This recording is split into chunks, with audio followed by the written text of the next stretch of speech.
Կախարդական թասը, հնդկական հեքիաթների մոտիվներով։ Պատժված վաշխառուն։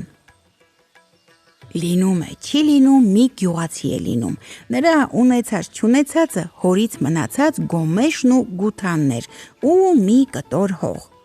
Գյուղացին դեռ սգում էր հոր մահը, երբ ներս է մտնում վաշխառուն։ Քո հայրն ինձ պարտքեր 100 ռուփի, շուտ արա, պարտքդ տուր։ Բայց ես հիմա փող չունեմ, ասում է գյուղացին, սպասիր, բերքը հասնի, բրինձը տանեմ քաղաք ծախեմ, հորս պարտքը տամ։ Վաշխառուն չի համաձայնվում։ Չեմ կարող սպասել, փող չունես, գոմեշդ ու գութանդ կտանեմ։ Բայց առանց գոմեշի ու գութանի հողս ինչպես վարեմ, խղճա ինձ, աղաչում է գյուղացին։ Շատ լավ, ես բարի մարդ եմ, ասում է վաշխառուն, գոմեշդ ու գութանդ 3 օր քեզ մոտ կթողնեմ, բայց դրա փոխարեն դու բերքիդ կեսը ինձ կտաս։ Խեղճ մարդը ուսերն է վեր քաշում, ինչ կարող էր անել, ստիպված պետք է համաձայնվեր։ Գյուղացին բրինձը ցանում է ու սպասում բերքի։ Գալիս է բերքահավաքի ժամանակը, բայց նա մանգաղ չուներ։ Գնում է վաշխառուի մոտ մանգաղ ուզում։ Ես քեզ համար ոչինչ չեմ խնայի, ասում է վաշխառուն, վերցրու մանգաղը, դրա փոխարեն քո բաժին բերքի 2 մանել կտաս ինձ։ Համաձայնվիր, շուտ գնա, թե չէ անձրև կգա ու ամբողջ բերքդ կփչանա։ Գյուղացին ստիպված դրան է համաձայնվում։ Ամբողջ բերքից միայն 3 բուռ բրինձ է մնում գյուղացուն, բոլորը վաշխառուն տանում է։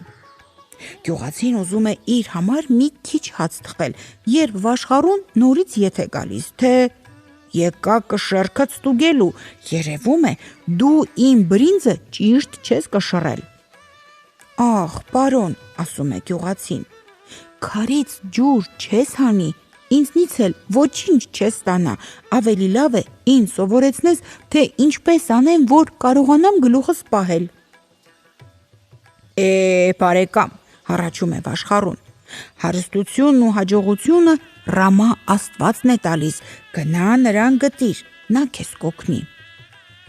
Գյուղացին ճամփի համար թխում է 3 բլիթ ու գնում է Ռամա Աստծուն փնտրելու։ Առաջին օրը հանդիպում է մի բրահմանի, սա անպայման գիտի Ռամայի տեղը, ուրախանում է աղքատը։ Եվ բրահմանին մի բլիթ տալով ասում է. Հայր Սուրբ, ինձ չես ասի, ինչպես կարելի է գտնել Ռամային։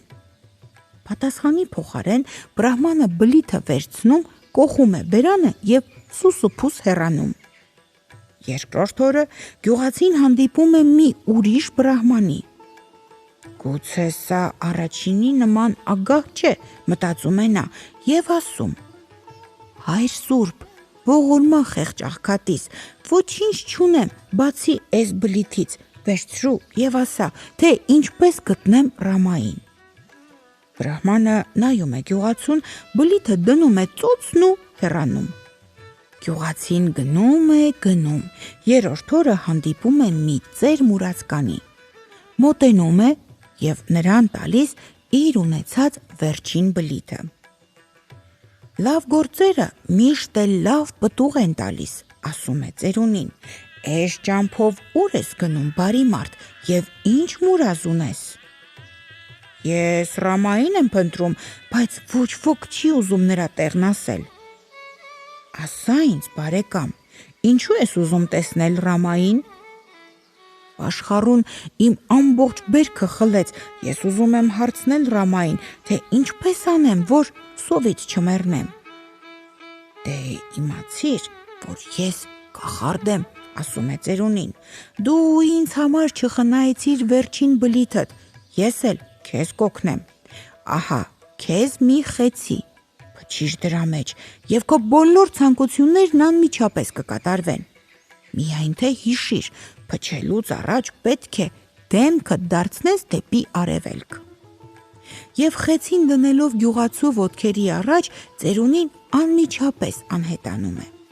Չհավատալով իր բախտին, աղքատը վերցնում է խեցին, շրջվում դեպի արևելք ու ասում.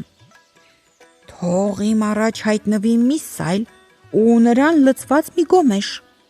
Եվ խեցին բերանին է մոտեցնում, թե չէ, առաջը կանգնում է մի ջահել գոմեշ սայլին լցված։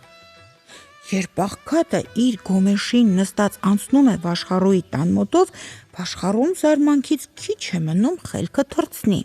Գործը թողնելով նա վազում է գյուղացու մոտ։ Ումից ես գողացել ես գոմեշն ու սայլը, գոռում է նա։ Դու գող ես, քեզ պետք է բանտ նստեցնել։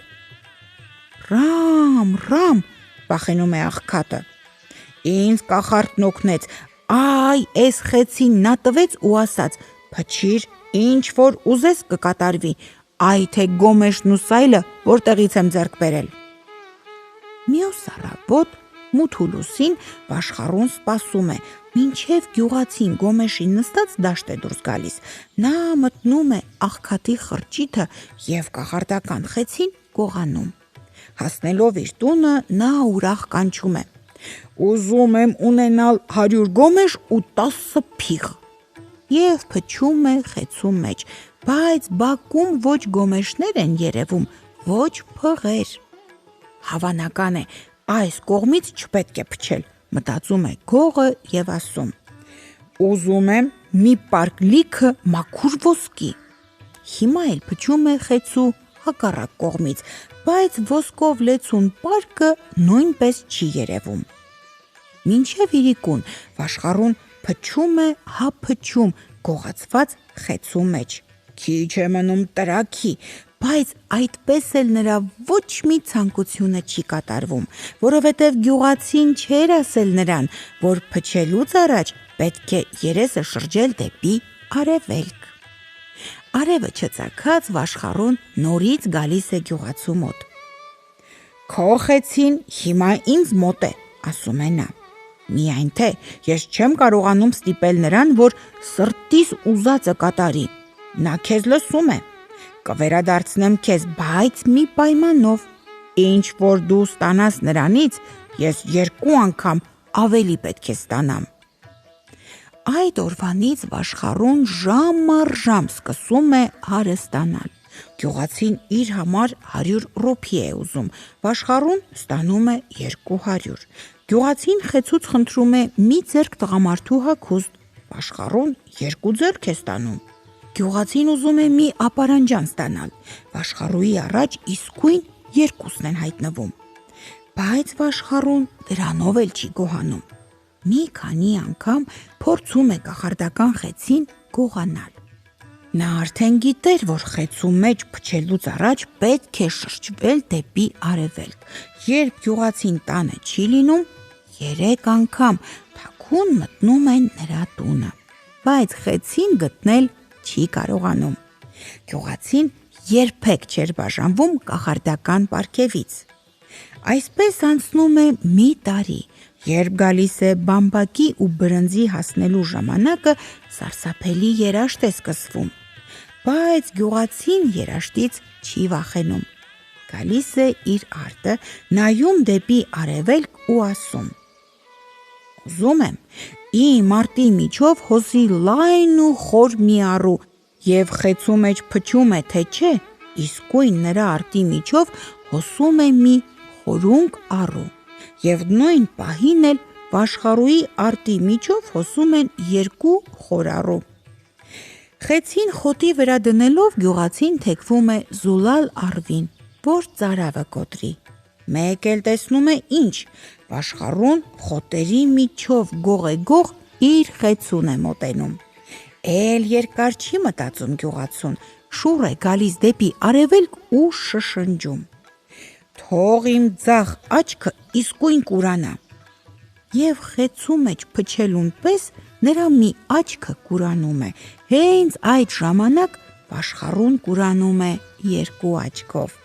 Բայց նրա այնքան ագահ էր, որ նույնիսկ կուրացած էլ շարունակում է սողալ դեպի խեցին և չիմանալով, թե ուր է սողում, գլորվում է առուն ու խեղդվում։